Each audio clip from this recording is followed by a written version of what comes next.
So hello, so today I'm sitting down with Phaze, a Polish Quake Champions player who's played for Maestro Gaming, he's played for Pompa, for Cryptic Gaming, and now he's playing for Granit Gaming. So he's basically... Correct. He's seen everything. Alright, so how are you doing, man? I'm doing good. How about yourself? I'm doing awesome. Just sitting down with you, it's pretty great. So... First question, pretty basic one. Where does your name come from? Oh God, it's not a long story. It's rather a short story. It's I think it was when Quake Champions came out. I had an old nickname, a very old nickname that I wanted to change that I did not particularly like, but since a lot of people knew me by that name, I used to just go around by it. But the time came, Quake Champions came around, so I just wanted to, start fresh. And I was just brainstorming some nicknames, and funnily enough, I couldn't come up with anything good. So I just, I went into name generator. It just happened to be Phaze, and it worked out somehow, and I liked it. Yeah, I think it's a alright nickname. Okay, yeah. Plenty of puns can come with it. Yeah, definitely. Yeah. Well, it's pretty catchy name. Okay, so when I was making some researches about you, I think it was on your +4 page, I saw that you were also that you come from CPMA. So is that right? Yeah, that's completely right. That's where I pretty much grew up, you could say. All right, so what can you tell me about this? Basically coming from CPMA. So just basically real quick, for those who don't know, CPMA was basically a mod for Quake 3, which was supposed to be the one used for competitive, and the main differences are that the air acceleration is stronger, so that you get speed faster, and also you can turn around corners, like basically keep the speed, whereas in vanilla Quake 3 you need to basically stop at every corner and start strafe jumping again, and also the weapon switching in CPMA was instant. Alright, so yeah, tell me about this experience with CPMA. It was mainly my uncle who used to play Quake himself, Quake 3 CPM, and when I was little, I was about 5, maybe 4. I used to just watch him play. He would practice with players like Matrox, Sting, Krogev, like one of the best Polish players back then in CPM. And I really enjoyed the game. I don't know why. It's as a kid, you tend to do a lot of stuff that you see people do. You tend to copy others, and you want to do exactly the same thing that the person next to you is doing.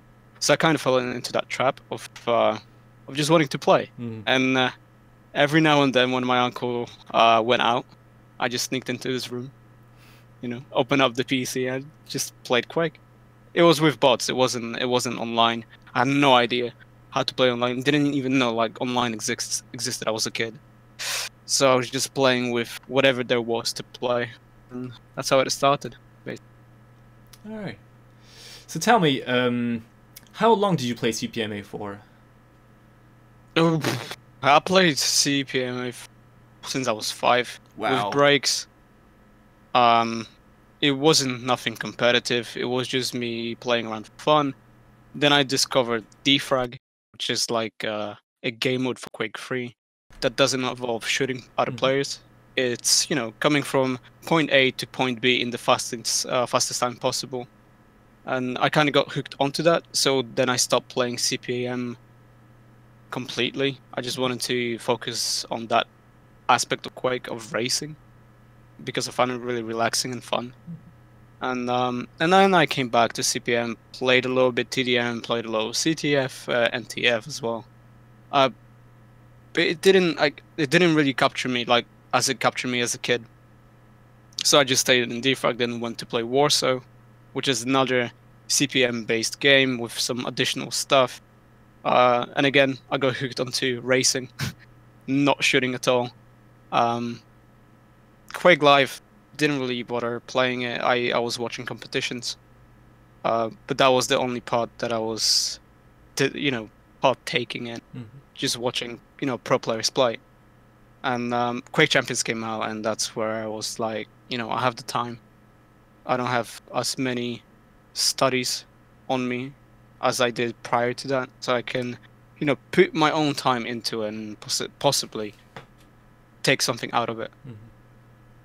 Okay, I see. So here's something I'm wondering. So considering that you started with CPMA and you were just a kid, in your mind, was it basically like what Quake 3 was all about? Like, was CPMA to you the vanilla Quake 3 experience? Yeah. Okay. It was the vanilla experience because it's the only thing that was introduced to. I didn't know that there was VQ3, didn't know there was OSP, and any other mods or rule sets in Quake. So for me, it was CPM from the very beginning. So here's something I'm wondering: when you found out that CPMA was just basically a mod on the side, and you started, well, when you played vanilla Quake 3 for the first time, wasn't it a bit like super slow and? Yeah, that was the one thing that I even in Quake Champions I couldn't get my head around is the VQ3 movement characters. Yeah. Well, kind of VQ3. Like Ranger, Visor, the characters that don't have any air acceleration. You can't turn in air, however you want to call it. And I was known for being, Anarchy main. There's a lot of jokes being said about me being Anarchy main, and I fully agree. I was the player that would only play Anarchy. And I had Anarchy, Sorlag, and Ranger. Ranger was my backup plan, which I never played because it's not that I couldn't utilize the movement, but it was the fact that that for me as a purebred, CPM player, I want the game to be fast. I want to be in charge of the entire map, and I don't want the player to be in charge of me. As as another player, yeah, I want to be in charge of everything around the game.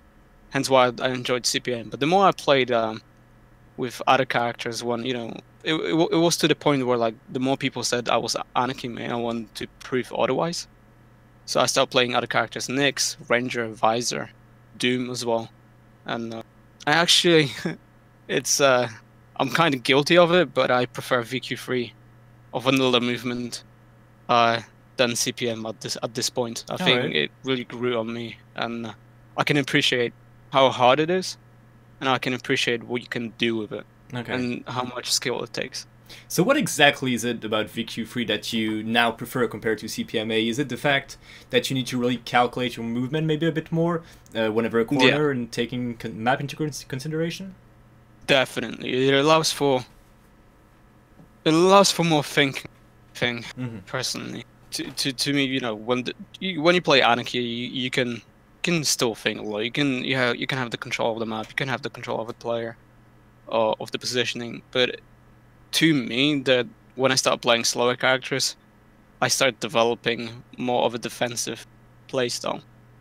Something that I did not have before because I wasn't experienced. I'm still. I don't think I'm an experienced player, but I figuring out that defensive playstyle was on the same level as starting to play CPM. Just learning something new, something that became very attractive to me. Yeah. So here's another thing. So as we said, one of the main element of CPM was the fact that you would switch weapon instantly. So correct.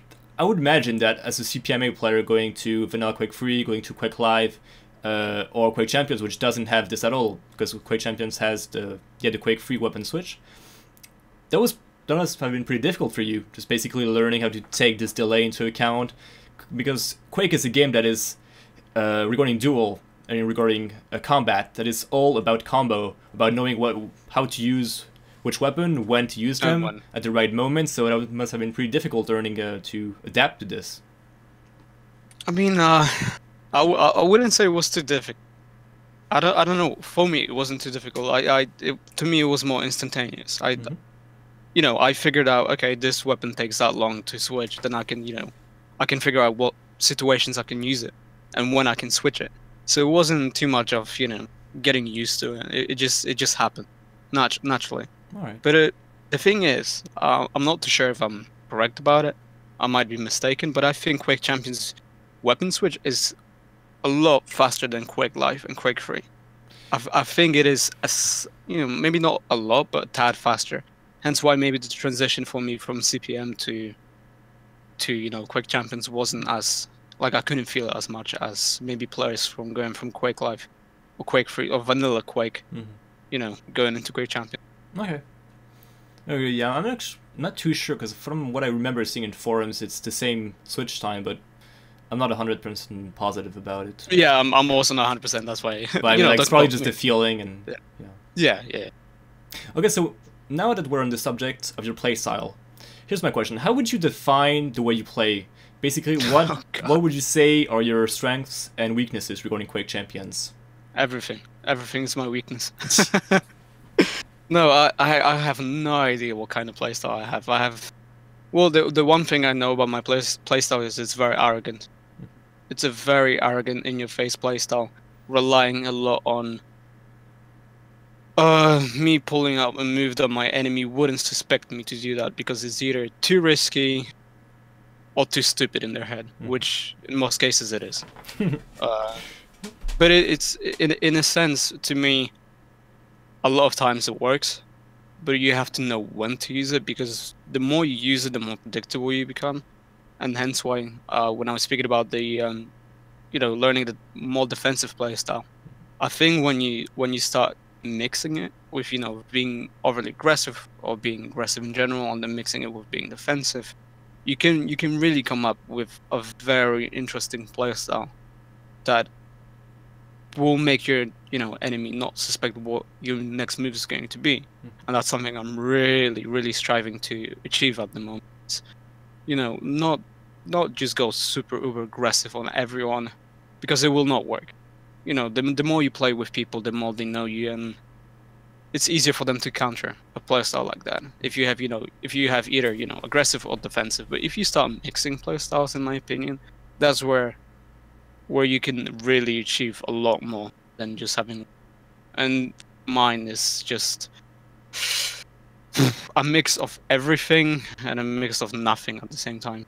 Okay. It's nothing that you can define other than it being arrogant at times. Yeah. Okay, it's a very interesting way of describing your playstyle. I like it. Though, okay. Yeah, I think you are better than you say you are. So now, here's what I'm wondering. So, how exactly do you work on all this? Like, for example, what would be your basic training? I do a lot of practices with series, I think for me, when I practice, I focus, and it's something that Avik told me to do, is instead of just trying to win all the matches, whether it's a tournament like online tournament or whether it is practice match, it's to set yourself goals. It's to don't go for the wins all the time, but rather have the learning curve involved into playing into those games, since they're called practice games, right? You're not there to win, you're there to learn. And I think that allowed me to readjust a lot of mistakes and a lot of different possibilities because of what he said. And I think at this point, and the longer I play, I can really appreciate that feedback from him, because it did make a massive difference to my playstyle and how I play nowadays. And having that goal all the time, just different goal each time you practice with someone, depending on a player. Like even the simplest goal of timing both items at the same time. It's not really hard thing to do, but it's just getting into that into that mindset of doing things automatically, that you don't have to even think about them anymore. And that simple example just helped me a lot with how I play nowadays. And I really do, I'm really grateful for that advice, because if anyone asked me for a similar thing, that's the advice I would give them, because it was the most beneficial thing for me to learn. Okay. All right, so you were talking about Avik. Never know how to pronounce his name. But just say Avik. Avik, yeah. Yeah. That's, okay. So now that we're talking about Avik, so he's also Polish, just like you.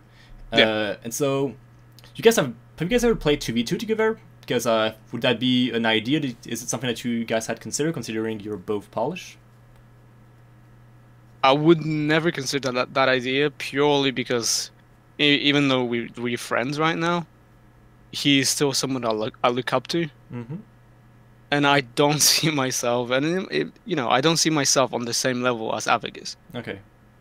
And I don't consider myself on the same level as Sirius is.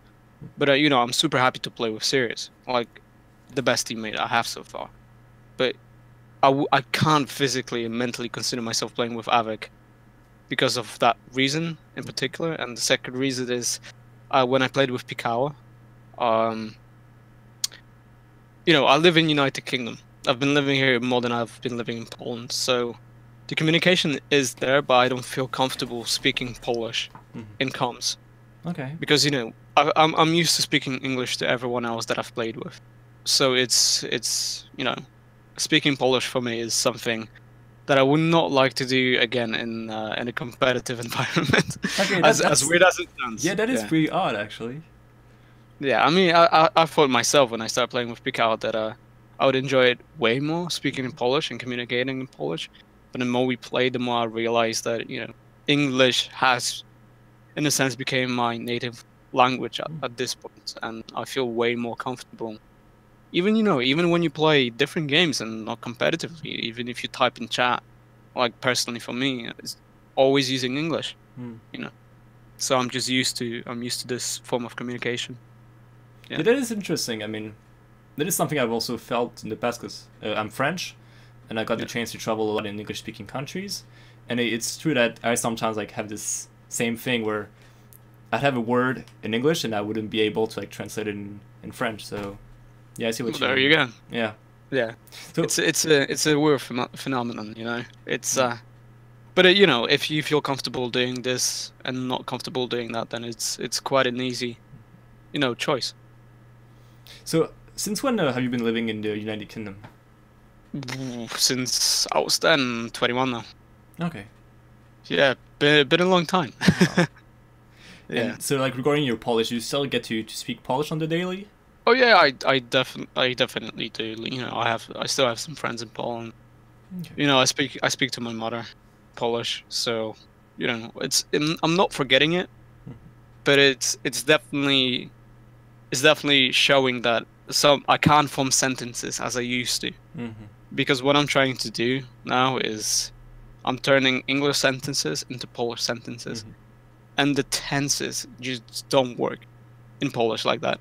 It's a complete different sentence that comes out of my mouth than it should.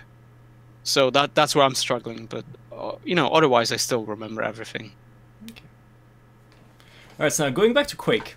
Here's something that I found really interesting. The fact that you've been, if I'm correct, with 4 orgs so far. I think it could be really interesting to basically compare them, and tell me about your different experiences. So yeah, starting with Maestro, how did this start? How did they contact you, or did you contact them? Yeah. Tell me about it. Yeah, I think it was we were playing. We used to have we still have a channel. An in-house channel where a lot of competitive players play together. And what they look for scrims, is the easiest way to find scrims with other competitive players. And I was lucky enough to be invited to that channel, and just started playing random, mixes. And at one point, I think it was Garpy and Hell, who both noticed how I played with Anarchy.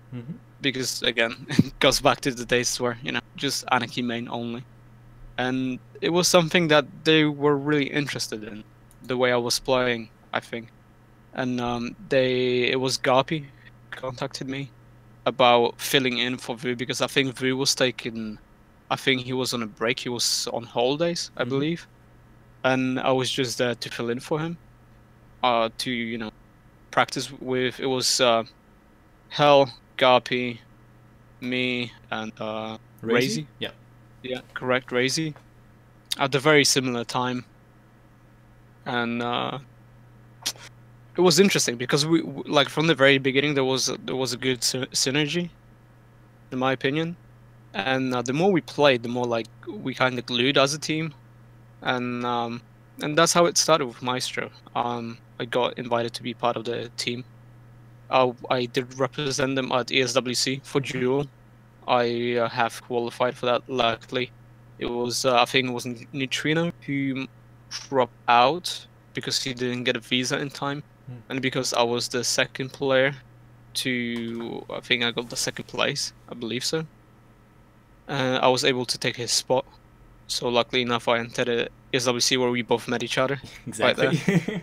Right then I represented them at the DreamHack Winter. In Sacrifice, we got 7th place. And that's how it started basically. Unfortunately, I had to leave Master Gaming. But there's no secret that I was pretty negative at points on my stream. It was more to do with my attitude towards, repeating the same mistakes, and I would not think that I'm doing something wrong, and I would blame everything else but myself.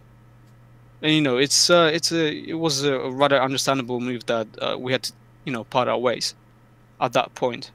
Then my ex-teammate Pikawa luckily introduced me to this organization. It's one of the biggest Polish organization, Pompa Team. They were really happy with me. They were happy with how I play in the game, how I perform, and they decided to put me on a tryout. Me and Pikawa started practicing 2v2 together, and we were doing really well actually in practice, but we never were able to play any online tournaments because Pikawa didn't have the time to do so. So we attended DreamHack tours together. We have managed to beat twice Master Gaming, the American division. It was Brick and Dewey at that time, which was it was a great matchup for us to play against Master Gaming. As it's my ex organization. We get to play against each other. It's a great, and we won twice. Then we were put in the same group as, I think it was Claws and Tox, I believe. We've lost 2-0 to them, but fortunately we came out of the groups. But our next matchup was versus Team Liquid, the unbeatable team that is yet to be beaten. Again, we lost 2-0, so we were out of the tournament, placing 10th. There was some issues with going to QuakeCon. We found out that there was no real contact with the organization anymore, per se. We had a hard time getting in touch with them. We had a hard time getting any information out of them about what's happening with QuakeCon. So at that point, I was like, look, if we have no information, and Pikawa didn't have information either, it was either getting a new organization at that point, or finding a new teammate. So we both decided that Pikawa didn't want to play 2v2 anyway. He's not really interested in team modes. He's a jeweler. He likes Jewel a lot. So it was very important for me to find a teammate by QuakeCon. But because I didn't get the visa in time as well, well, that didn't happen. We couldn't go to QuakeCon with Demon, who I teamed up with after Pikawa. And I started playing with Sirius. It's as Sirius told you. We literally teamed up an hour, maybe 30 minutes before a tournament, placing second, getting a real close game versus Maestro EU. It was Razy and Sparty, I believe. It was one of the strongest teams at EU at that point. Absolutely. And I was getting a real close game against them. I think it was something 47-50 maybe, and the other game was similar scores, I believe. It was like, wow, okay, we really have something going on here, and it will be good if we carry on with that. And that's when we started practicing together, like really hard, and started playing all the competitions. We didn't have any organization. We knew that DreamHack Winter was around the corner, so I started contacting different organizations. I created a CV for both of us because I want to approach, if you want to approach a professional organization, you want to approach them in a professional manner. You don't want to just send an email like, "Hey, I'm looking for a team. Could you sponsor us?" That's not how it works. It's they need to have the benefit from us being with them, if you know what I mean. and there is a right way to do it, and there is a wrong way to do it. And luckily for us, after X amount of emails, I've chosen a few organizations that really stood out to us, that really reminded me of Maestro, because Maestro being the first organization that I was in, it was like a family in a sense. The owners were taking care of the players like really well, even when they went like I'm sure this story was told many times, but when they went for QuakeCon as an entire organization, Silencer got really ill, and they were really taking good care of him. And it's just something that sometimes is more important than the how many likes they have, how many followers they have. It's that sense of being in the family, and that you can rely on those people, and that they can rely on you, and you have you help each other grow in a sense. And there was only a few organizations like this from our conversation, and the best one for us was Granit Gaming, who is it's a quite new Swedish organization who's been doing really well in Hearts of Stones. I think that's the name of the game. I've never played it, so if I butchered the name, I'm really sorry about it. Is it Heroes of the Storm, you mean? Oh, Heroes of the Storm, maybe, yeah. HOTS. Yeah, that's Heroes of the Storm. It's like there you go. it's similar to League of Legends. It's a MOBA with the characters from Blizzard Entertainment. So Blizzard Entertainment, sorry for that. So I think it's Overwatch, Diablo, StarCraft, and everything. Right. So that game. Yeah. I think the team is the top 5 team worldwide. They also have their own CS division, and they also have us at this point. And it's 2 guys who are in charge of the organization, who do a tremendous work for it, who put their hearts out, who work full time on it. They don't just treat it as a hobby. The reason why I didn't mention Cryptic Gaming is because that it wasn't even an organization at that point. It was something that was run by youngsters. Youngsters, people between the age of 20 to 29, who are still having that as a hobby rather than treating it professionally and full time. So we had to move on from that because it wasn't beneficial for anyone. And we found Granit, and I think this is one of the best organizations we've been in, and I think it's Sirius's first organization actually, despite not talking about Cryptic, but proper professional organization would be Cryptic for him. Yeah. All right. So now tell me, since we're talking about your team with Phaze for 2v2, here's something I'm wondering. Would you consider yourself to be more of a team player or a duel player, or just myself? Yeah, you. Team player. Team player, alright. Definitely team player. Even though I might not be the greatest, and I'm definitely not the greatest or even the best or good. I don't think myself as of an average team player. I still think my strength lies in this, because even in CPM, like, I wasn't really playing duels. Duels were something that I was doing for fun. When you got like a map like Airwalk, that is, it's called CPM 22 in CPM.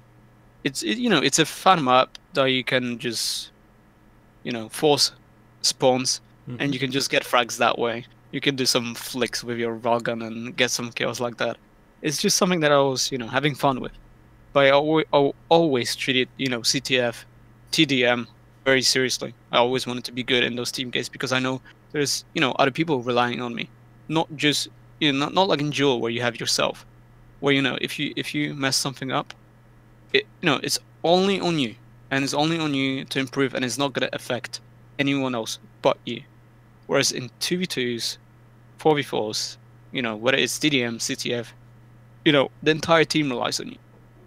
In a sense, every single player in that party, in that team, in that clan, whatever it is, they rely on you as much as you rely on them.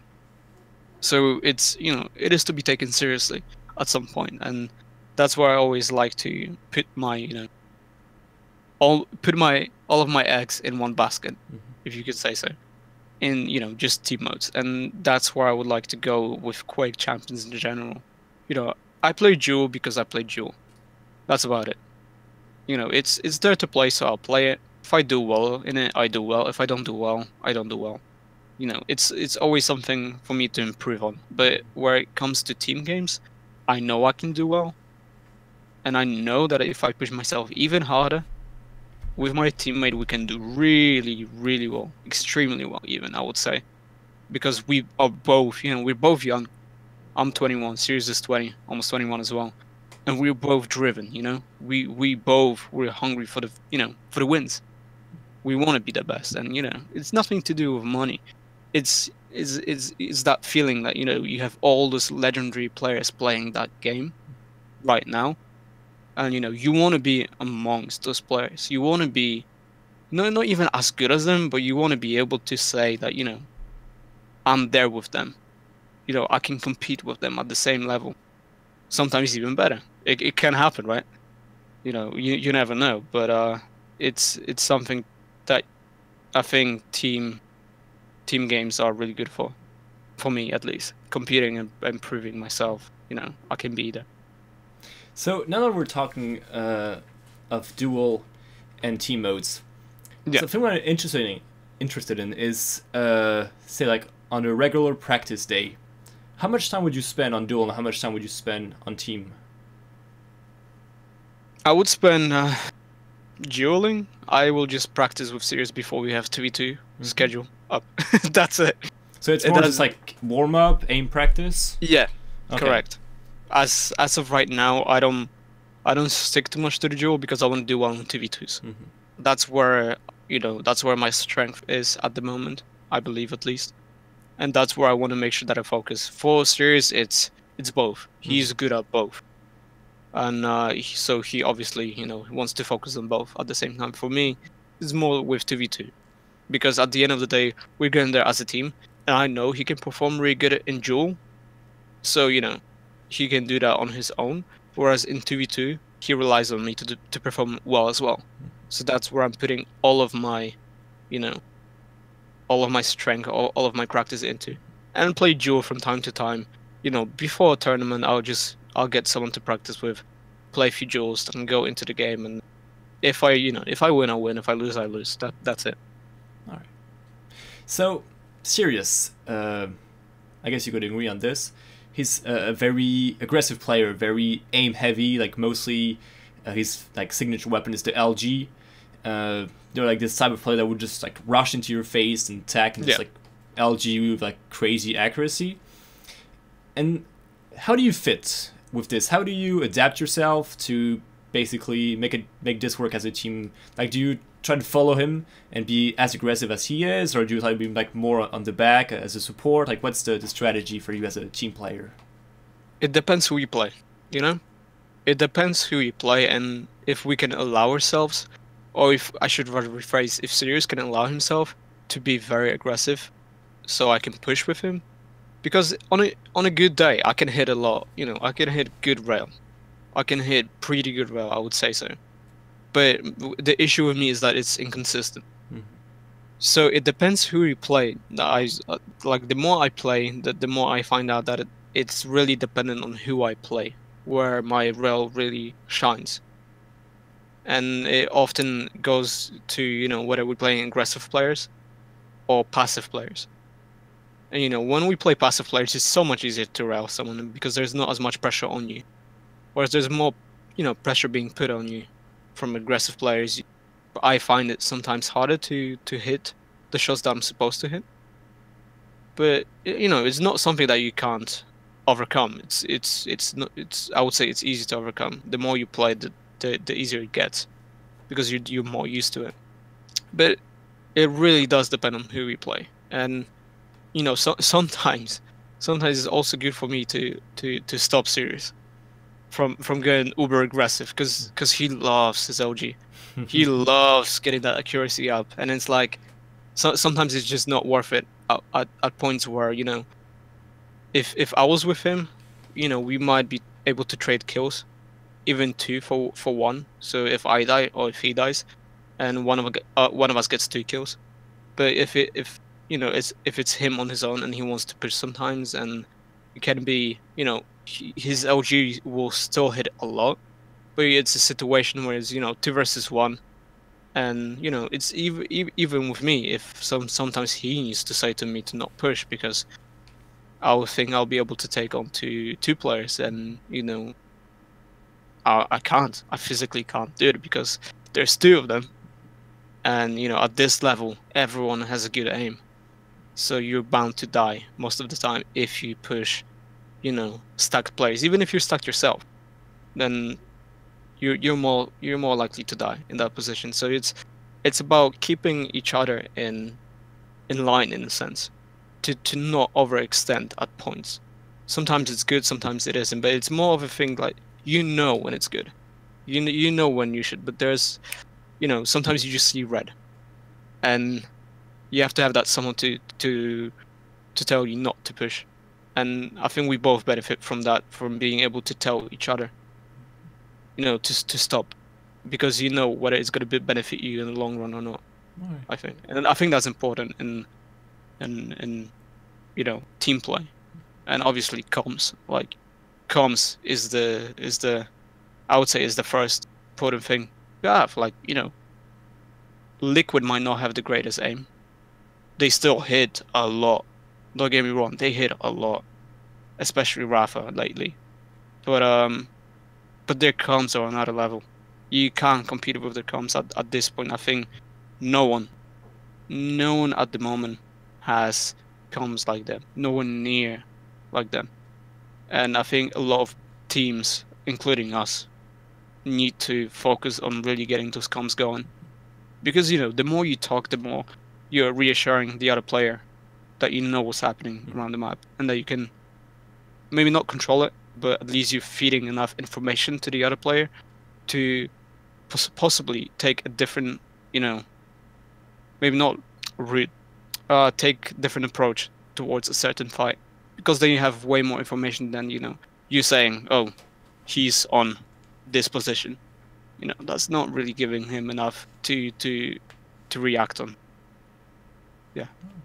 So here's something that you said that I find really interesting, is that when you talk, you're basically reassuring your teammates that you know what's going on. And it reminds me of DreamHack Tour, because I was watching the VODs again recently. And I remember, I think it was in the grand final, so Team Liquid, Rafa and the Hang, versus Sleep to Awake, so Klaus and Silent Sep. And it was on the, I'm not sure which map it was, like maybe the second or third, it was on Awoken. And the casters went into the players' comms, and we first got to hear Team Liquid, and they had, like, the comms that they're famous for, like super confident, non-stop talking, super precise. And then they went on the Sleep to Awake comms, and like it was basically silent. Like they made a call out every 10 seconds. Yeah. And whereas before, like when they were hearing Sleep to Awake's comms in other matches, or even on the third map that they won, Sleep to Awake sounded very confident. Like they talked quite a lot, like not as much as Team Liquid, but still, like it was good comms basically. And so that's something I find really interesting, is that teams, I think, need to continue talking, continue giving information non-stop, even when everything is going bad.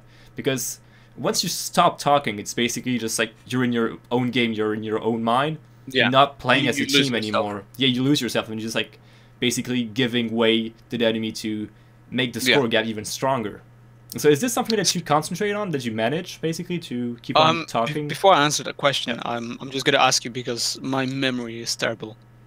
Sleep to Awake, was it Hran and Tox, or was it Klaus and Tox? Okay, so Sleep to Awake, that was Klaus and Silent Sep. And Xron and Toxic were playing in a team called Ice Climbers, and I think they made top 4 at DreamHack Tour. Okay, gotcha. Yeah, so I got it wrong when we were speaking about it before. That was in QuakeCon that Xron played with Silent Sep, because they joined Maestro at that point, and Toxic played with Klaus and another non-organization team that they called, what was it again? It was a pretty weird name. I forgot what it was. I mean, they keep on changing with every tournament. All right, so yeah, go ahead. Referring to what you said about what is important, I think it is, because if you look back at DreamHack Tours, even when Hran and Tox played together, there was a point where they put their comms up, And it was funny at the point for us, but it obviously wasn't funny for the players. You could only hear Tron speak for like a minute, and then Tox just gave some information. And what I found out is when Tox started to play with Cooler, you could actually hear them communicate properly. You could hear actually Tox speak to Cooler properly, and it was very interesting because it just goes to show that not all players are compatible with each other. And maybe Hran and I don't know what's happening between them before games or after games, but maybe it's just they didn't gel, like they didn't have that click, they didn't feel that click with each other. And even though they're both great, they're great players, great aimers, they know how the game works, they just couldn't find that something between themselves. And whereas with Tox and Cooler, it's you can really hear both of the players talk to each other, and it's a different experience than what it was for Front. So I think some teams don't speak to each other, but now it's figuring out why. The reason why they suddenly, when something goes wrong, they just go quiet. I think it's important to figure out that issue, and once you figure that issue, I think it's way easier to move on from then and possibly work on that issue, or worst comes to worst, change the teammate. Because you're not always going to find a teammate that is suitable for you, and vice versa. I think it's very important to find someone that you instantly click, in a sense. It's like I personally think, going back to Sirius and Ints, I think they're stronger duo than me and Sirius. But what me and Sirius have, I think, is stronger than what he has with Ints. With that initial click, even though we're all really good friends, it's it's that initial click that the first time you play with each other, and if it's right or not, in my opinion. And that's when you can really decide whether you can fully sacrifice yourself into this team, and if you can do well. And if you suddenly start going quiet, you're not helping each other out. There's something wrong, and something that needs to be fixed as soon as possible. And sometimes, like I said, it will resolve in a team disabandoning and both players getting different teammates, and it all happens for a reason. It's not without a reason. And I think it's important for players to play with each other, like different players to play with different players, mixing it up a little bit, because you can find really weird duos. Like you wouldn't really think a few months ago that Tox and Cooler would be playing with each other. Yeah, absolutely. Like they were rivals. They were big rivals in most Quake, right? As far as I know. And they're playing now. They're doing great. I mean, look at the latest results of them playing in ESL finals. Yeah, they've been winning a lot. Yeah, and it's like, sometimes you have to go through a certain amount of teammates in order to find that one that you can play well with. Even though you might both, or one of you might not be as good as the other, there is that little void that you just fill with that person. And then even though you might, like I said, not have the greatest aim, not might be doing this well or this well, because you have that support and you can support each other, that's all it takes. It's essentially all in your head in a way, if you can push through it or not. And I think that's what really works for me and Sirius. And a lot of players know us as the tilters, the ragers, the players that rage the most. But when we play with each other, most of the time, like 95% of the time, we're there to cool each other down. So it just works. Yeah. Okay. So that's something I find really interesting, is the fact that, well, Quake has been mostly a duel game. Sure, like there was 44 TDN was quite popular, Clan Arena, the more casual side of things. But it's like basically just Quake is duel. But on the contrary, like with Quake Champions and 2v2, like sure, duel is still more popular, but I really feel like 2v2 has this extra aspect that you've been talking about, this whole psychological aspect that it's not just your mind and your enemy's mind, it's also the mind of your teammates. and basically your relationship, this whole human aspect that I find really interesting, and that in a way is actually even more pronounced in 2v2 than in other game modes, in other, like for example CSGO, which is 5v5, or like CTF, which would be 4v4, Overwatch, which is like 6v6. When it's just you and one other human being, it's like, it's probably like it's more intimate. Yeah, it's like, it's basically a couple. Like at the core, at the basic meaning of the term, it's a couple. And I think that's very interesting. There's this really relationship that you need to learn, because when you're in a team of 6 players, you can't realistically learn like how every single one of those players work, and you can't really have, like, sure, you'll get to know them quite well. Like if you're a pro, if you're on a team and you play with them hours upon hours, you'll know them, but you'll never know them as well as just one player that you'd play 2v2 with, which is what I think 2v2 is a very interesting aspect, a very interesting mode on that sense. This all is, the couple game mode, I guess we could call it. Well, in a sense it is, because like you said, it's, you know, it's not 5 players, it's not 4 players, it's you and the other person, and it's, you know, you have to come to realization that if you mess up in a team game like this, it's not on someone else. It's purely on you. And because there's only the other player in that team, it will affect them greatly than it would affect the entire team. Like, you know, sure, in CS you will have one player mess up, but there is still 3 players that they can pull the weight of that mistake and potentially win the round. Whereas in here, a one mistake from one player can be detrimental to the entire game, and not only game-wise, but mentally. Yeah, you're half the team, basically. Yeah. And it's like, in that sense, you can never allow for that to happen where you're mentally incapable of carrying on to play. You have to know for 100%. You have to put yourself in a situation that, you know, if you mess up this, what's gonna happen to my teammate? You know, in game and mentally. It's being considerate at that point of knowing what you can do and what you can, you know, what you're capable of doing that's not going to essentially screw up the entire game for you too. Yeah, and another aspect of 2v2, which makes it really stand out from all the team modes, is the fact that you can't have a carry in 2v2 because it's just 2 players. Whereas, like, for example, I think the best example of a carry game would be Overwatch, with basically like the standard 2 DPS, 2 tanks, 2 healers. And like, of course, the carries would be the DPS. And that's not the case in Quake, because basically everyone is a DPS, and especially in 2v2, everyone needs to frag. Like, there's, like, sometimes, sure, like, you'd hear some, like, a little analysis. I mean, like, the main example was during DreamHack Tours, so Toxic and Xeron. With Toxic, I think it was like the full-on aggressive, like, top fragging, and then Xeron being like more in the back supporting. That's what feeding the information. Yeah, basically like what Zoot would say.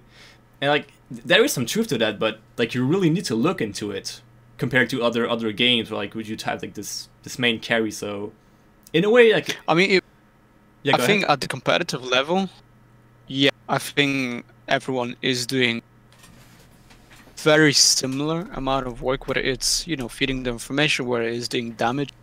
You both are benefiting and you're both putting enough input in order for the score to change.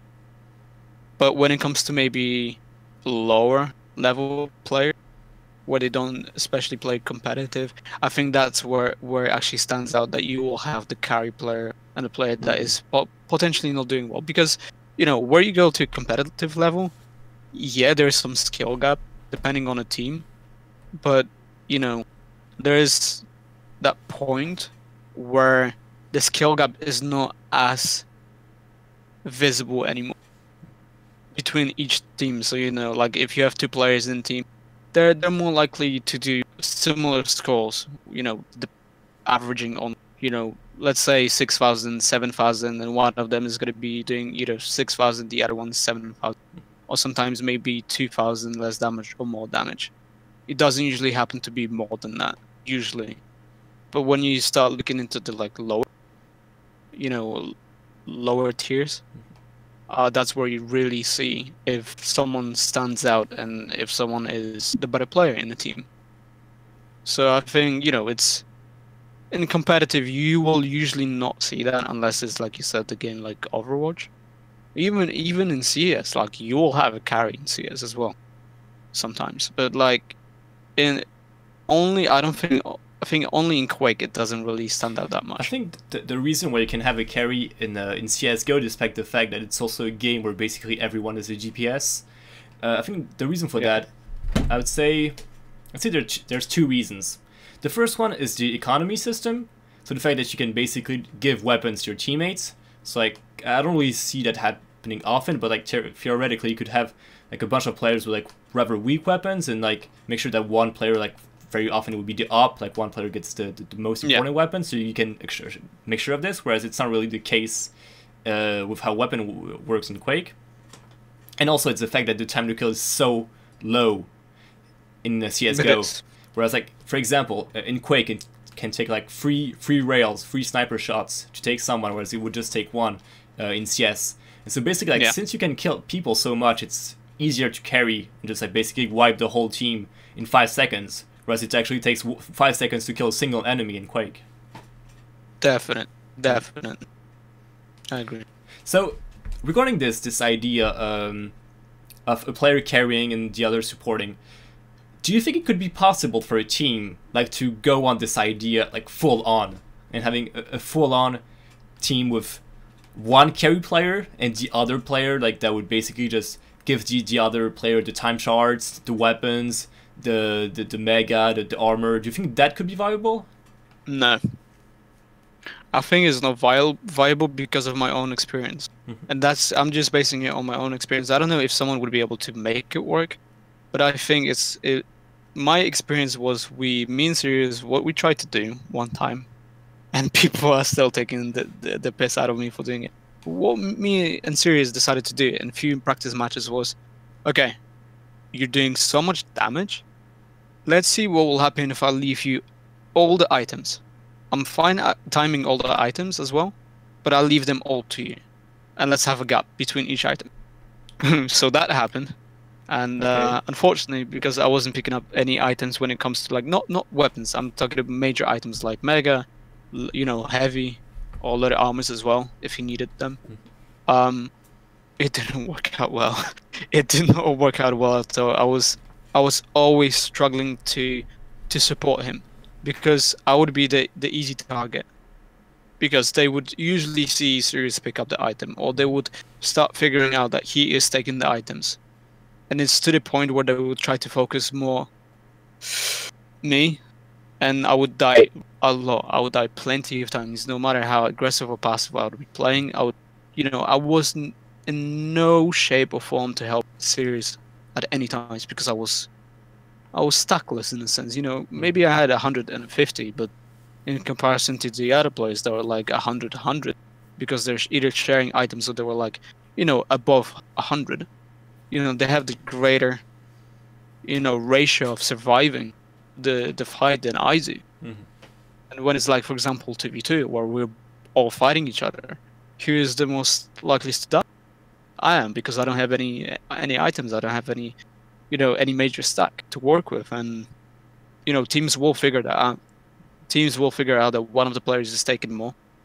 What it is, even seeing, like for example in ruins, when you're on rail and you see what champion is the player taking the item, you can just look up the champion, and if you see that happening all the time, the champion that is less likely to be stacked than the champion that is more likely to be more stacked.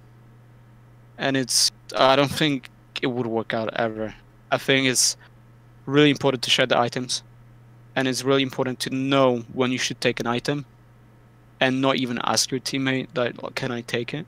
You just you see your teammate's health bar or armor bar as well, and you can decide upon that whether they need it more or whether you need it more, and whether they have the weapon to fight with, because it's all good. For example, if you spawn, if the teammate spawns next to you, but they don't have a weapon, so okay, they take an armor, and now they have to find a weapon to fight with.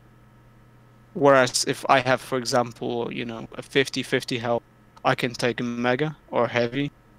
I'm in a situation where I have weapons, so I'm like, okay, I'll take, because I know I could potentially survive the fights because I have the stack and I have the weapon.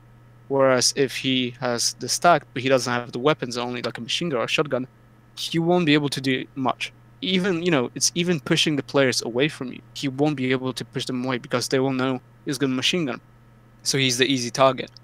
Whereas if I had the stack and I had the weapons and they still couldn't kill me, they would possibly get away from me to restack. So I think it's important when to share and it's important when to take. It's just analyzing what's happening, and I think a lot of teams do it, and a lot of teams don't do it enough. All right, yeah, that makes sense. So regarding now sacrifice, you played a bunch of sacrifice, right, with Maestro Gaming. Yeah. So you took part. Did you take part? I think it was VU at QuakeCon, right? Yeah, it was VU at QuakeCon. Yeah. So you've played in Denver and DreamHack Winter, no? We didn't qualify for Denver. I think we were one placement away from Denver. I think it was Lyft's bus drive, Spotty, and someone else in their team taking that spot away from us. I don't remember who it was exactly. They managed to qualify. We were, like I said, one spot away. But then we qualified for Winter. Okay, yeah. And like I said, we got the 7th place. That was the main flag runner. Then in game we switched for Razy to be the flag runner. But unfortunately, it didn't work out. And not him being the flag runner, but just us, the way we played, it didn't work out as we expected it to. And also, there was, I think at DreamHack Winter there was 2 or 3 teams that knew how the spawn system works. Yeah, the spawn system. I remember too. It was too good to talking about it, saying that basically it worked as a buddy system where you would spawn next to your teammates. And so like, correct. So you guys weren't aware of this? Was that it? So we were aware, but we were aware too late. Okay. I think we figured out right before DreamHack Winter, and there was not enough time to just fully analyze it. And it was like, well, we can't do it at this point. It's too late at this point. We just have to play our hearts out. If that works, that's great. But if that doesn't, then there's the games would be. I would say the games would be a lot closer, or we might even possibly win some of them, if it wasn't for us not knowing it fully, or even not even fully. We knew like 10% of it. And that's nothing. And it was a great risk not knowing that and going to DreamHack Winter, because we knew there was something happening. Like, we knew how I remember us being annoyed because whenever we would kill all the enemies, they would spawn in our base or near our base. When they would kill us, we would spawn on the other side of the map. Yeah. And we had to come from the other side of the map to their obelisk, and I was like, well, we wasted a lot of percentage that the other team already gained. And it's part of the game, and you have to know it. You have to learn. I don't agree with that necessarily, but if it's part of the game, then you have to learn it. It's as simple as that. It's just like, people might not like Clutch. He's part of the game. You just gotta learn it and do the best as you can, because everyone is given the same tools. It's how people use them, or if they use them. And because we figure out too late, like I said, we didn't get to use them. We've lost two good Steam, actually. We, in fact, won 1 round of them, which was pretty good on Logbox, and that was when they were really trying to force the spawns, and we still managed to get that 1 round. So I think if we knew the spawn system as much as they did, I think we potentially would have done really well. But that was a massive mess up on our side for not knowing about it, and it didn't pay off at the end of the day, as it wouldn't for anyone else not knowing it. But you learn that you can't get too hung up on stuff like this, especially when you go to a LAN event. I think A lot of players, they you know, everyone hates losing.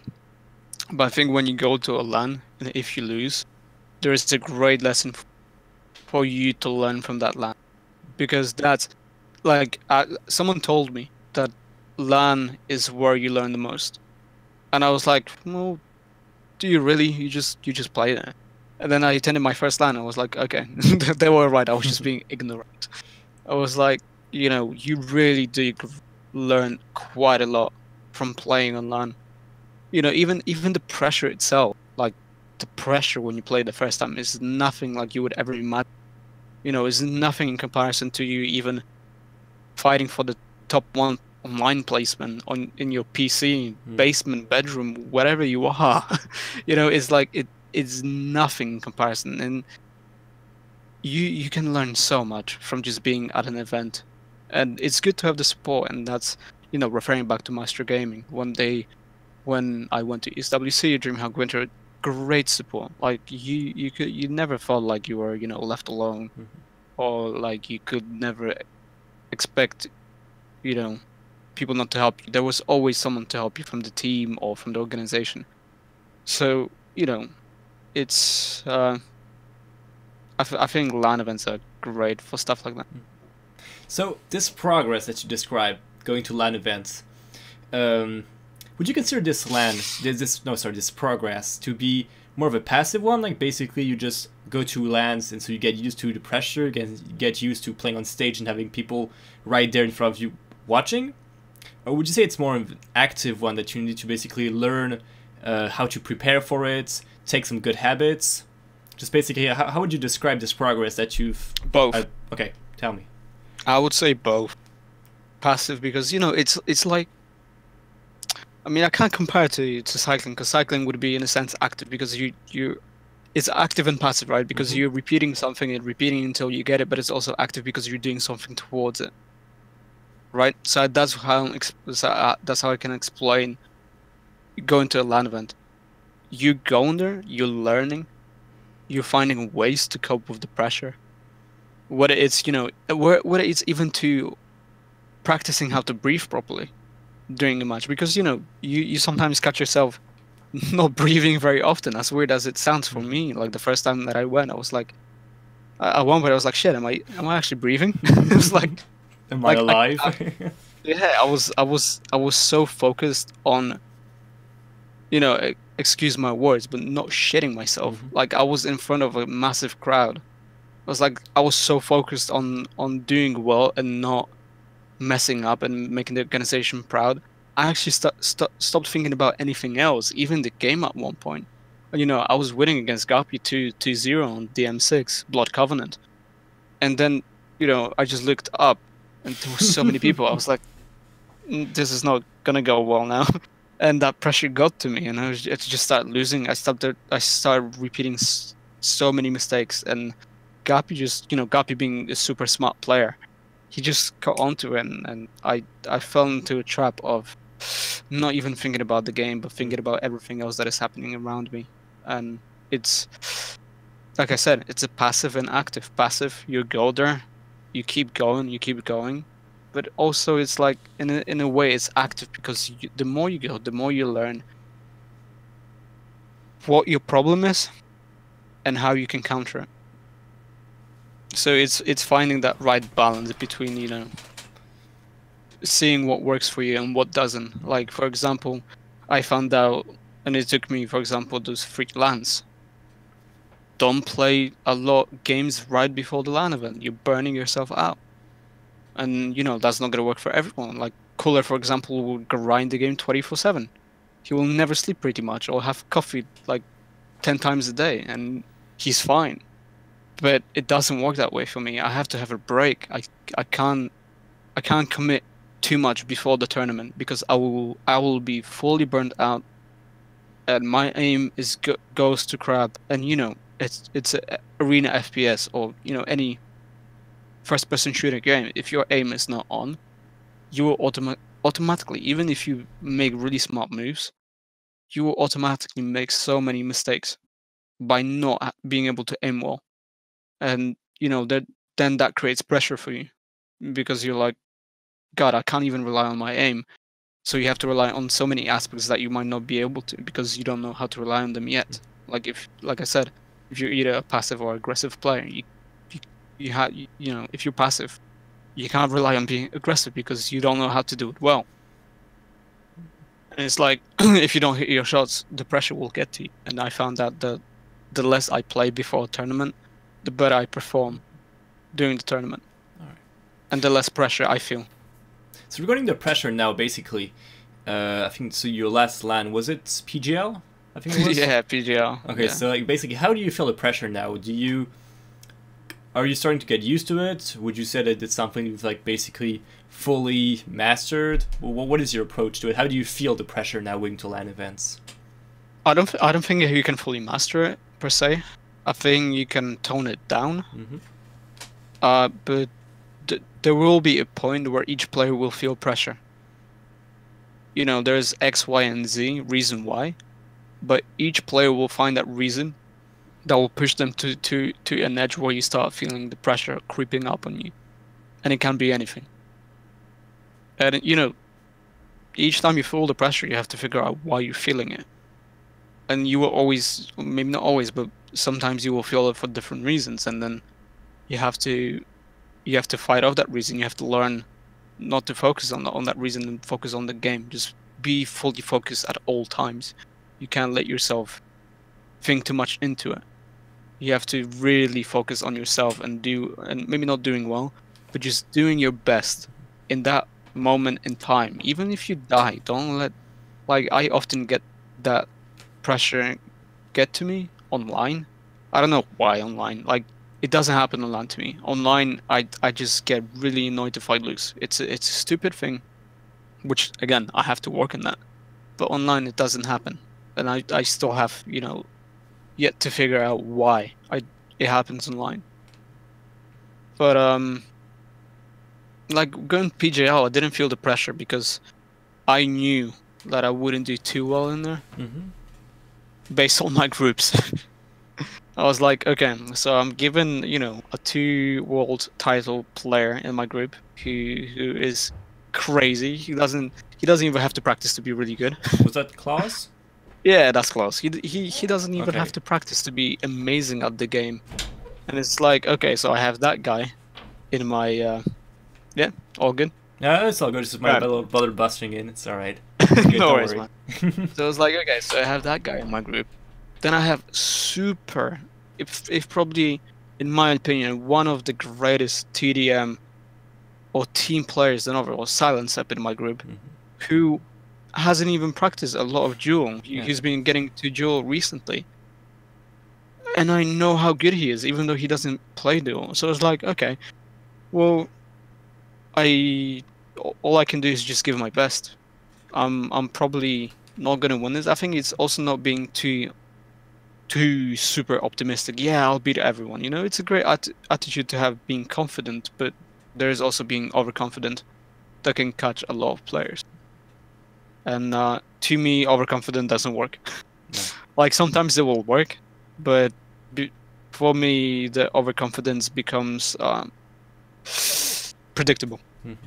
I can't be overconfident and come up with new stuff. I just become too predictable, and it just doesn't work in my favor.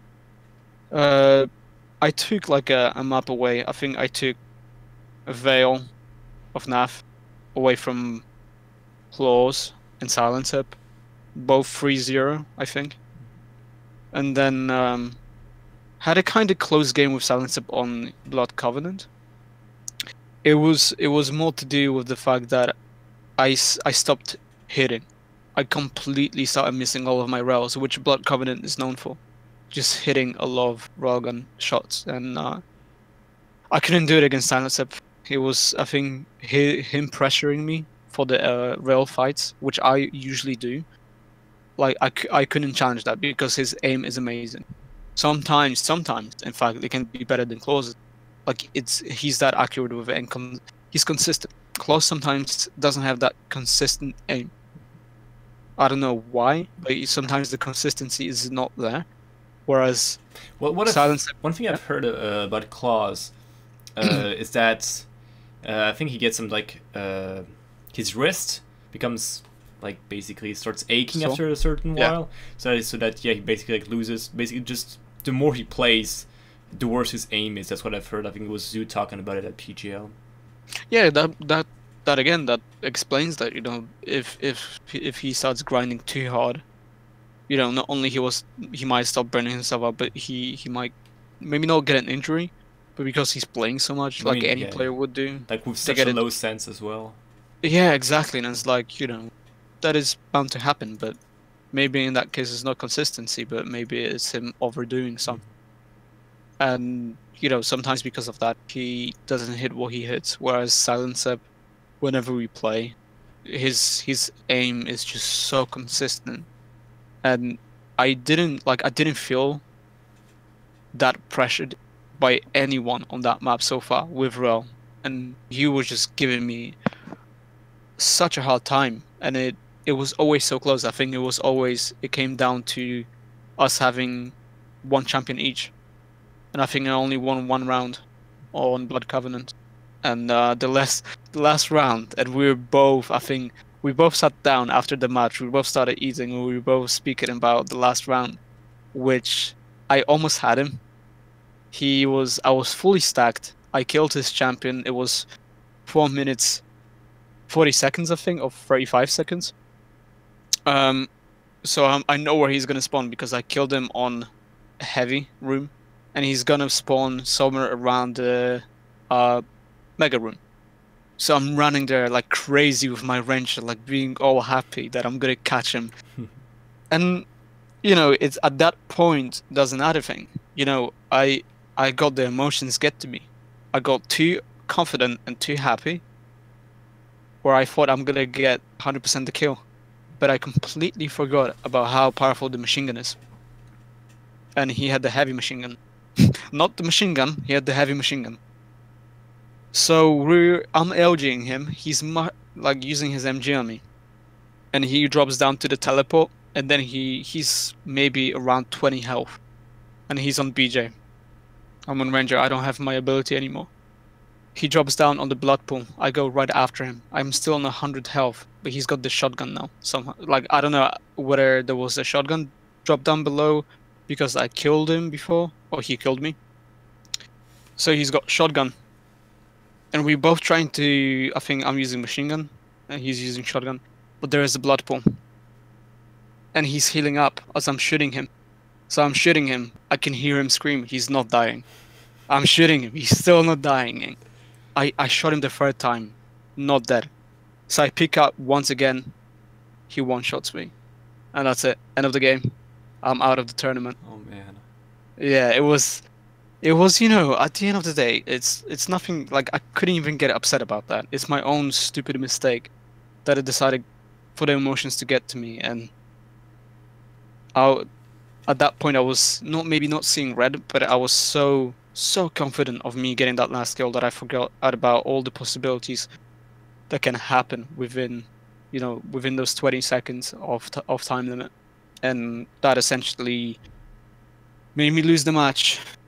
And fair play to him. It was a great idea for him to drop down to the blood pool, because he was constantly healing, and I was just there not healing at all, because there was, you know, I thought he's gonna die. I didn't even think about him healing there. And then when we spoke, he was like, yeah, guess what? I was healing the whole time. And he had the BJ passive ability as well. So he went up to the wall, he healed up 25, he went back to the blood pool. Like, that's genius. Why didn't I think about it? It was great, but you know, again, letting any sort of emotions, even happy emotions, can really mess you up sometimes. So, regarding the emotions, do you think it's something that is basically just built in? Because I feel like some players, like Razy in a way, it seems like he's the type of guy that just doesn't let emotions get over him, like, naturally. I mean, I haven't talked about it with him yet, but that's the impression that I get, whereas like other players like Rafa, I feel like it's more something that they've mastered with time, basically, to just learn to control this. So to what extent would you say this controlling of emotions is basically just a natural skill, or something that you'd learn? I would 100% say it's not a natural skill. I think you learn it over time, whether it's in real life. control that emotion. You know, the emotions can be even turned out by the events in your life that happen. You know, whether they're happy events or whether they're, you know, upsetting events. Anything can cause you to keep the emotions in. And, you know, just because you don't express them, like, you know, you might look dead on the outside, like stone cold, you know, Talks Terminator. But, you know, there's definitely something happening inside, and, you know, just because you don't look like you're upset or happy on the outside, doesn't mean that your emotions are not rushing right through you know, your head, your entire body. Like, you can feel the rage, but you still, like, you might not be able to show it to everyone. And, you know, I'm almost positive that a lot of players, even though they're great at hiding those emotions, I'm 100% sure that they're feeling them. They just learn how to not show them. But there's also the part of, you know, learning how to control it, and I think that's more effective, because at one point that will consume you. Like, that's what I have to learn, like, myself. Like, that's something, you know, I'm a very young player into competitive Quake. I've never played Quake competitively until Quake Champions, so I'm constantly putting myself in pressure to do well.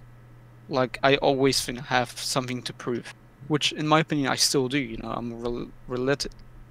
I can never say that word, you know. What is it? Relentless? No. Relatively new. Okay. There we go. I'm still relatively new to the scene. Yeah. And I will always want to show that, you know, I have the place to be. I'm good enough, or I can be good enough to be in this place with all those guys. So, you know, I'm constantly under my own pressure, which probably shouldn't be putting myself into that kind of a pressure, because it's not healthy. But I think it's important for me to figure out how to cope with that pressure, and how to not put myself in a situation where I'm always thinking about performing well or making, you know, those people happy.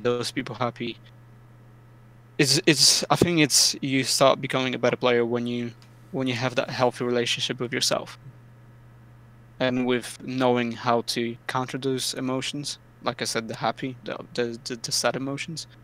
And once you can control those emotions, I think you can do so much more in games like Quake, where you constantly have to think, you constantly have to use your brain. You can't stop for 1 second. You know, there's a reason why, you know, Rafa said he's 5 steps ahead. You know, Quake Life, great quote. It's like, you know, there is a reason why like, any game he will pick up, he will be 5 steps ahead probably. You know, he's master at what he's doing. You know, he hasn't been in this game as long as, for example, Tox or Cooler, because I think Rafa started in what, like 2006, 7, 8. I'm not too sure. I think his first major victory was 2008. Yeah. And his like first pretty good placing was 2006. So like, yeah, he's basically been here for a dozen years. Well, like high level competing for a dozen years. Yeah.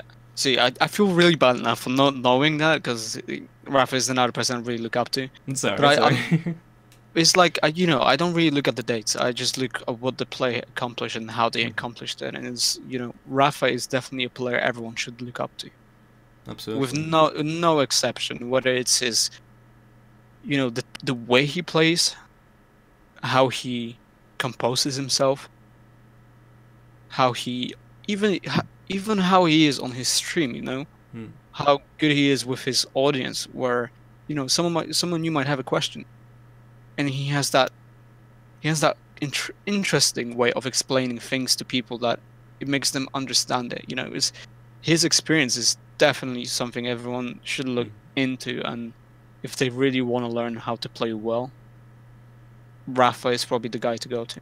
Absolutely, yeah. Like, from North America, or even just Quake in general, I would definitely say if people want to really learn how to play Quake at that high level, definitely look up to Rafa, look up to Cooler, and I don't know, I can't put up the third person at the moment, third player, because there's so many great players. I'd say Razy.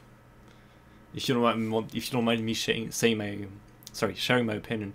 I think Razy is like also up here with like those players that people should look up to, because the skill that I think Razy have in an even stronger way than Rafa is adapting, and this idea of basically changing the way you play based on the meta.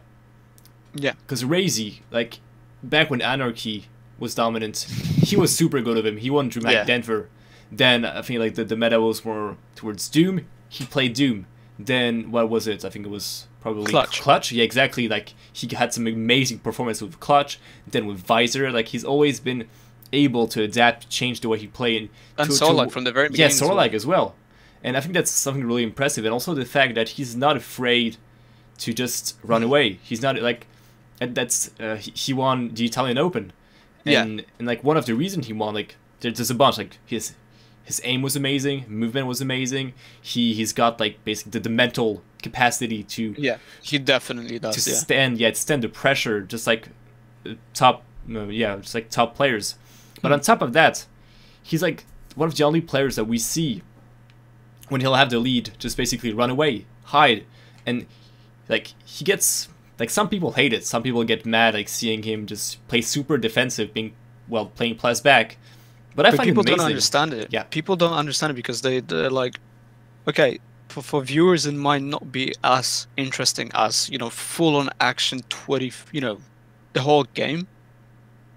But people do have to understand that where the position that he's taking is that, okay, he might be playing defensive, he might be hiding away from the enemy, but at the end of the day, he is, Razy is the one playing the tournament.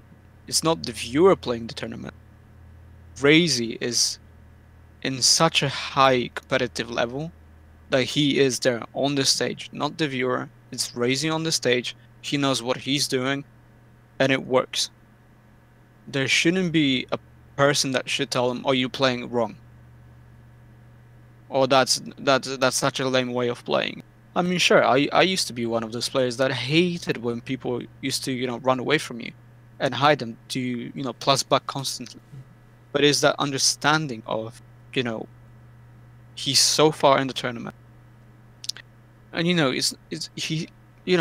Razy, like he's not the type of player that would even focus like on the aspect of money. He wants to be the best. He wants to be the best player, and it's like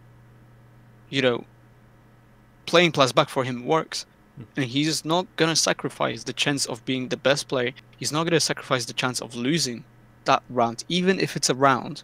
He's not gonna sacrifice that, and it works for him. And players will get frustrated, and that's the thing. That's the funny thing. People that play him will get frustrated with that playstyle of him hiding, and it works. It works. It does the wonders, and he knows it works. So he's not doing anything wrong. I would say he's doing everything right, and if it works for him, it works for him. Good on him. He should carry on doing it. There's nothing wrong with that. Totally. And yeah, I totally agree with this. And on top of this, what I think most people basically like fail to recognize is that playing plus back is not easy. I mean, like when you're playing against Cypher, against I don't know, like Cooler, Toxic, people with amazing aim, amazing movement, like just they know the game by heart. When you're playing plus back, you need to have amazing movement. Like say you fail your dodge with Clutch and you end up in the wall, you're super vulnerable. You're playing like Anarchy and you just mess up your strafe jumping and also just run into a wall. You lose all speed, like you're fucked basically. So you need super good movement. You need. I think it's not only movement. I think awareness. I would say as well. The awareness of the map, but most importantly, the awareness of the enemy. Mm-hmm. Being aware of what the enemy can do, being aware of how quickly they can get to you, being aware of the ability that they have in use at that time, being aware when they can have the ability, being aware of the timing.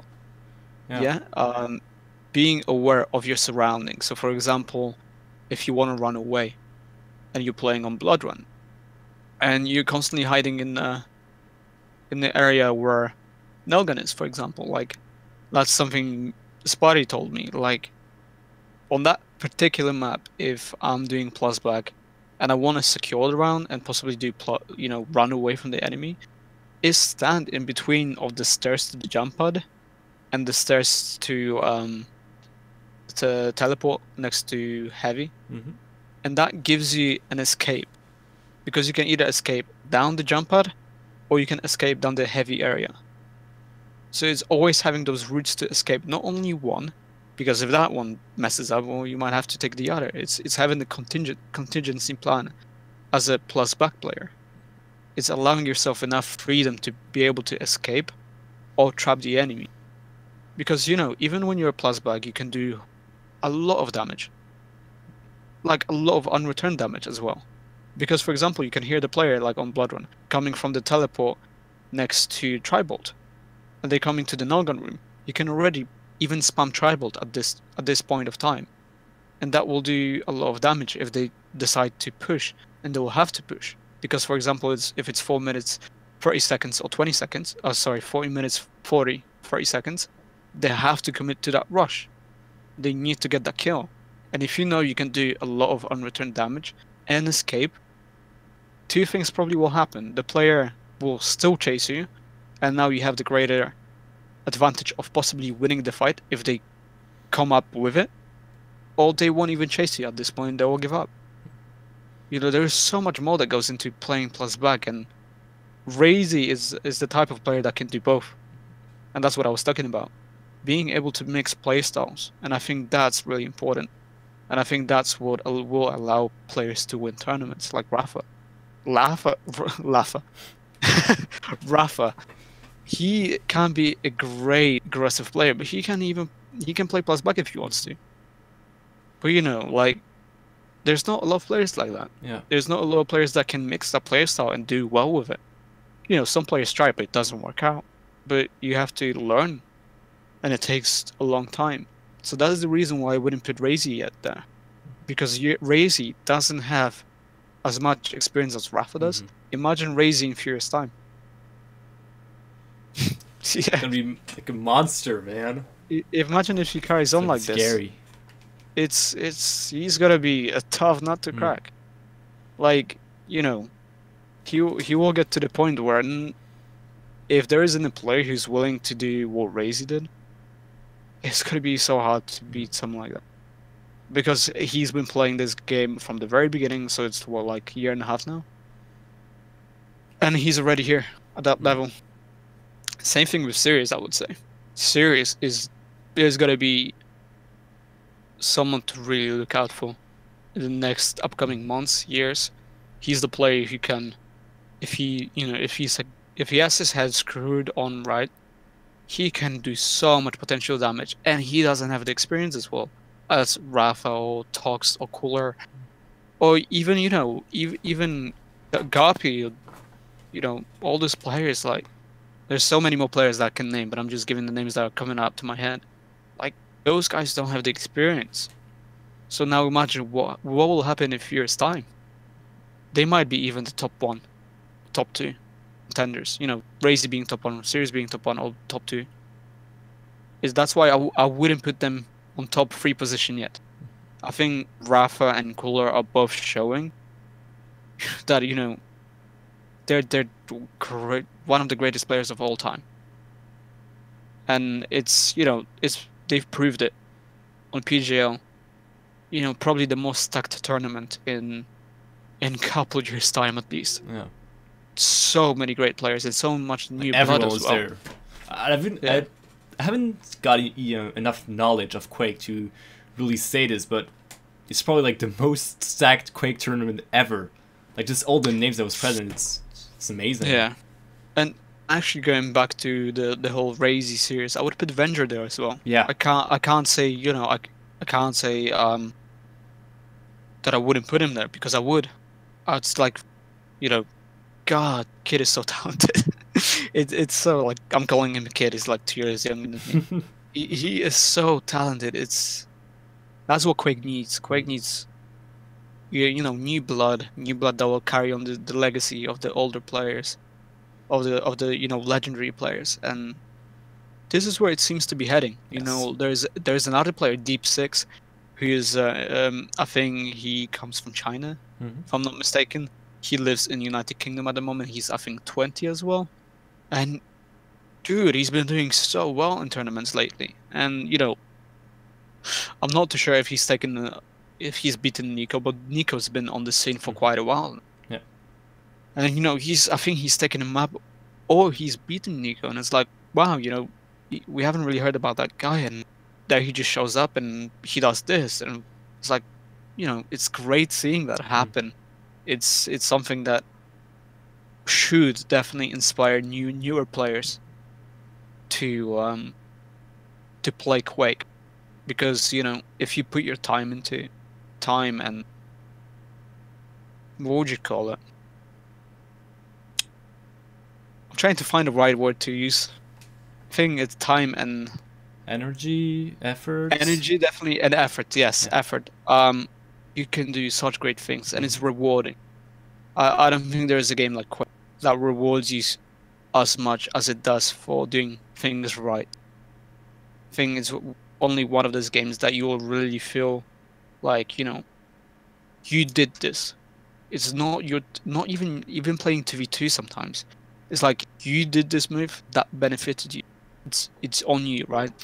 Whereas in you know, in other team games, I feel like there's still, you know, a hint of that, but it's not as much as it would be in Quake, because there's, you know, there's so much things you can do with movement, with weapons, with what you use, when you use it. It's so much better than any other game.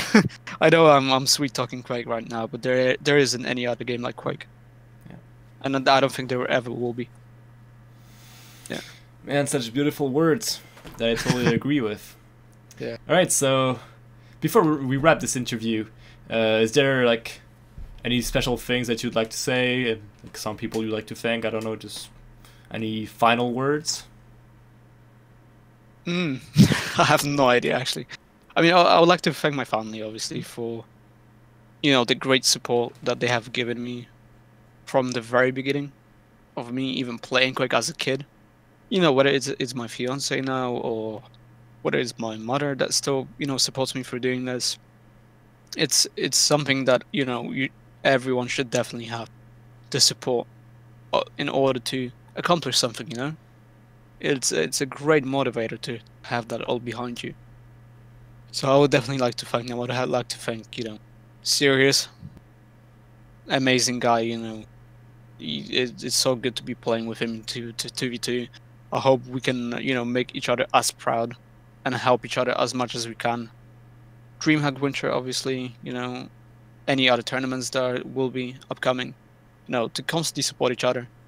And we do, as like I said, so I would like to thank him for that. Ins, amazing guy, really good friends with him. Venger, Sparty, Silencer, actually, you know, Silencer, when you get to talk to him, is a great guy. Tox as well. Tox is an amazing guy to talk to, even though he doesn't seem to talk a lot. He's when you actually get to speak to him, he's great. And you know, I'd like to definitely thank people like, you know, Rafa, Avik, Cooler, Tox, even Phaz. You know, people that really did inspire. Matrox as well. You know, those are the people that inspired me to play Quake, and you know, it's something I will be always grateful for. I think that's about it. I don't know if there's anything I should add. And obviously, ID Software, Bethesda, Saber for releasing this game, giving players like me the chance to finally be able to compete. You know, and thanks for nerfing all the abilities. Yeah, definitely. I'm happy about that.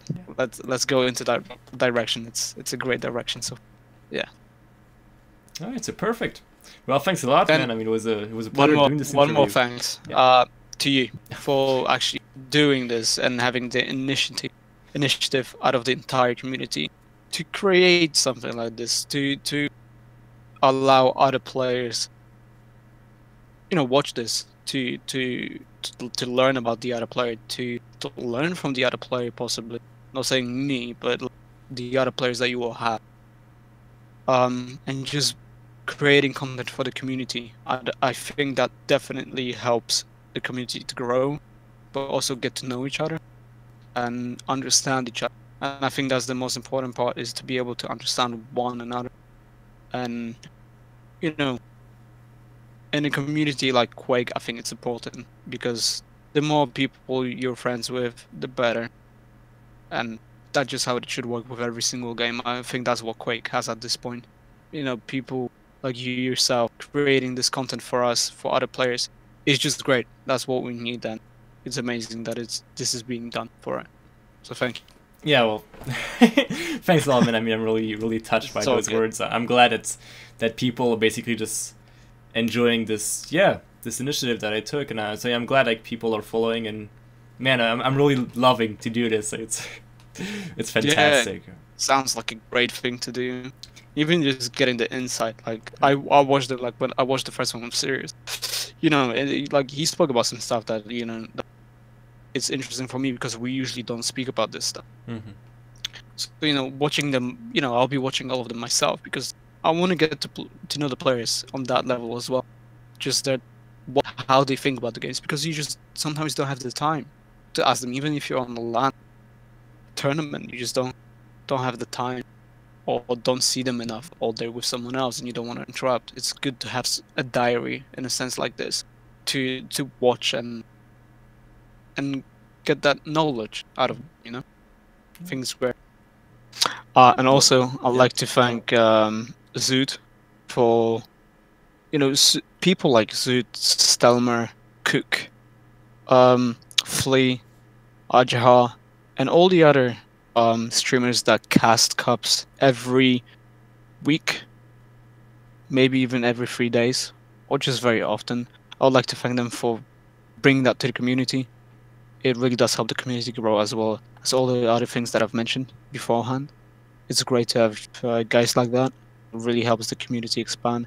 And I also like to thank for Granit Gaming for allowing me and Sirius to be part of the organization. Really proud to represent a Swedish organization. You know, Swedish orgs are one of the best orgs in the world, in my opinion, with how they perform, how they used to perform, and how they conduct themselves on our LAN events. So I would really like to thank Granit again for taking the leap of faith and taking us on board. We hope to make them proud in the upcoming events this year, next year, and hopefully more events in the upcoming years. So thank you very much for that. All right. Well, awesome, man. It was a pleasure doing this interview with you, and yeah, I'm really looking forward to seeing what you'll pull off at DreamHack Winter. Thank you very much. Always something to look out for.